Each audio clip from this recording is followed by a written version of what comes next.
What's up, folks? I'm Odd, by the way. I cut my hair, and it's not my favorite, so we're just not gonna talk about it. I feel very egg-like right now. But today, I thought that I would do something very fun, kind of community-driven. It was up for a couple of days on my community tab, so if you want to maybe engage with stuff like this in the future, I did only get the 2 comments. You can always subscribe to see those types of things, but this is good because that means I only really have to do the 2 characters. I'm sure that a majority of you, if you watched a lot of art videos, are familiar with the emoji challenge.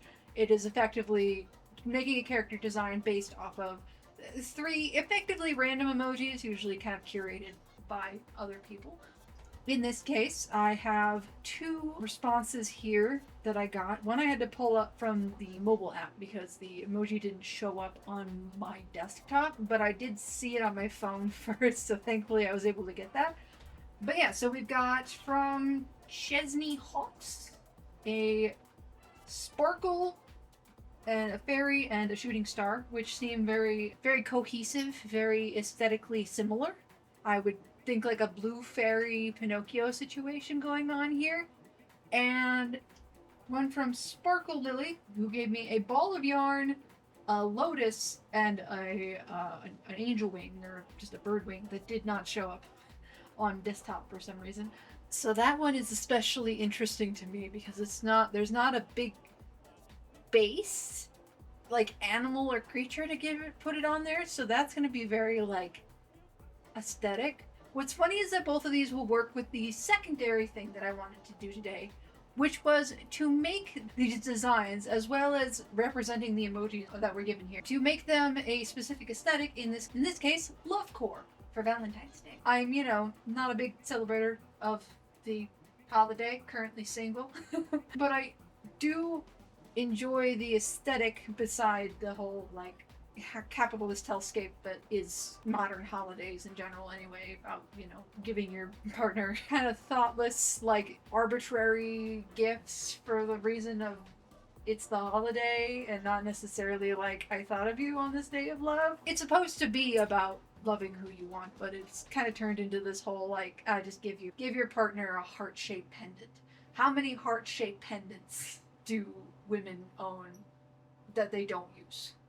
Like, I don't think that a heart-shaped anything is a good gift. I don't think that jewelry is a good gift, but that's kind of just a personal thing, because it feels like it's a very personal thing. Like, unless you know the person exceedingly well, and they're, like, maybe dropping hints at the thing that they want, or they just directly tell you, and you get it for them as a surprise some other day, that's fine, but, like, don't just get the generic heart necklace because Kay advertised that it's what you're supposed to get your girlfriend. It's I don't get that bit. But regardless, I do enjoy the aesthetic, I think, especially because it tends to land around my birthday. I love the hearts and the purples and the pinks. It's all very springy and, like, everything is coming back to life vibe to it as well.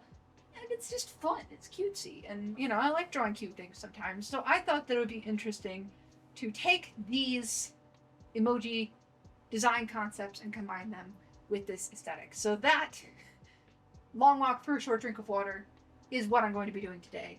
So at that, I think I'm going to cut this off here with our results and try and figure out what I'm actually going to do with these emojis and the aesthetic that I want to throw them into. Honestly, I think that both could fit it pretty well. The yarn one is a little vague, but I mean, just by the color palette alone, I feel like I could do something with that. I feel like that could work. So I've been issued a challenge, and the challenge has been accepted. Let's get to it. First up is the Fairy Sparkles and Shooting Star. My immediate thought was a space-inspired fairy, which started with a design for a comet-like hairstyle with a star bead or something holding up a multicolored ponytail. As I drew that, I realized it looked incredibly 80s, and especially like the Rainbow Bright cartoon. I had one of the specials that came with a toy from it. I think it was her dog, though I don't have it now. I want to say it had like a vinyl face, but it could have been fully stuffed too. The episode I watched had something to do with a mine, I think? It's been forever. Regardless, especially with the LOVECORE vibe I wanted to implement, that was my major inspiration for this character design. Along with being a fairy, she has a very magical girl look to her, I guess very similar to Rainbow Bright. I actually kept the purple base color of the hair from the fairy emoji and gave her pastel pink skin. Her overall color scheme turned very CYMK beside that, mostly because of her hair. I put a sort of simplified rainbow in the ponytail with a hot pink, yellow, and blue stripe alongside that existing purple. For her wings, I went for a dark, starry sort of look, especially so her hair could really look like a shooting star against it.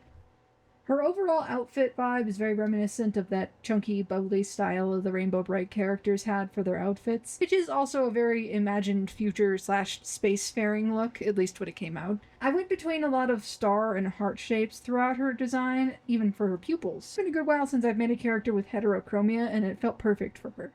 I decided to name her Comet. Comet is actually an alien more so than a fairy, but she comes from a planet where the residents quite resemble fairies. She in particular, however, was actually chosen as a magical girl to help love of all kinds prevail across the universe. She's sort of like a fairy godmother to some degree, but she can also act as a fierce defender should the need arise. Her favorite part of the job is helping others find love, romantic or platonic. She loves romance especially, but doesn't have a strong draw to it herself. She might be a bit of a workaholic, but she genuinely loves helping other people be happy.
Then we have our real challenge for the day with the ball of yarn, a lotus, and a wing. I eventually decided to go a bit less literal here, at least with the ball of yarn. Instead, I went for the initial source of the yarn in a sheep. Originally, I thought I might just stop there and try and integrate the other two, but that didn't feel very cohesive to me. The lotus kind of gave me the idea of more of an Asian dragon design, given they're both very associated with water, and I think they're depicted together a lot. So the resulting look was something a bit more akin to Draconicus, a bit of a hybrid between the sheep and the dragon. The lotus folded in pretty well as accents to the design, especially because the petals can look very heart-shaped. The wings were actually the biggest issue here. Lung dragons aren't really winged beasties, they fly through magic. But I did eventually get the thought of giving this design lotus-like wings as well to fully integrate them, as opposed to just having them be present throughout the design. The actual presentation of that idea took a few tries, though.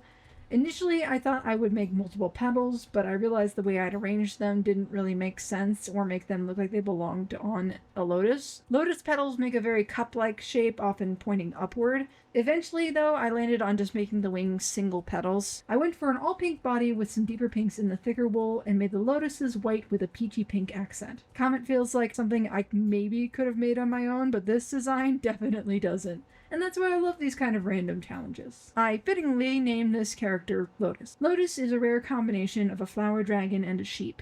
These dragons seldom blossom for others, a sign of respect and love, and also how they procreate, so hybrids are especially rare. Lotus is far more sociable than her kin and loves love of all kinds. Her pink wool is cashmere soft, and rumors have spread that objects made out of it not only disregard, but have the reverse effects of the sweater curse, which, for those who don't know, is the high likelihood of a relationship falling apart if one person attempts to knit a garment for their significant other. Instead, gifts made with Lotus's wool can ensure the strength of a relationship or even act as a means of wooing someone you're interested in. However, if the relationship was doomed from the start, they won't have any effect. Given the uniqueness of Lotus's wool, though, it's possible just the sight of it shows incredible intent and love from one party, and is just overall endearing, resulting in the rumored effects regardless.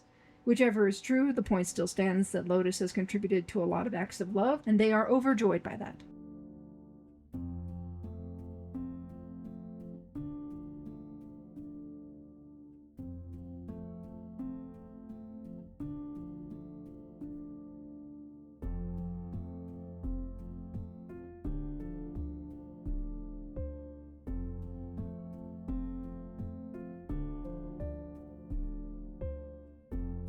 But those are my character designs for this week. Thanks again to the people who participated. I should probably make a more set period of time, maybe longer, but the community feature of YouTube is weird anyway, and it felt like it wasn't going to garner much more response. Maybe I should put a drawing with it or something. I'll figure it out. Regardless, I hope you liked this video. Just a relatively quick, silly thing for the holiday. I really like how these characters turned out though. But at that, I'll leave this here, and I will see y'all next time.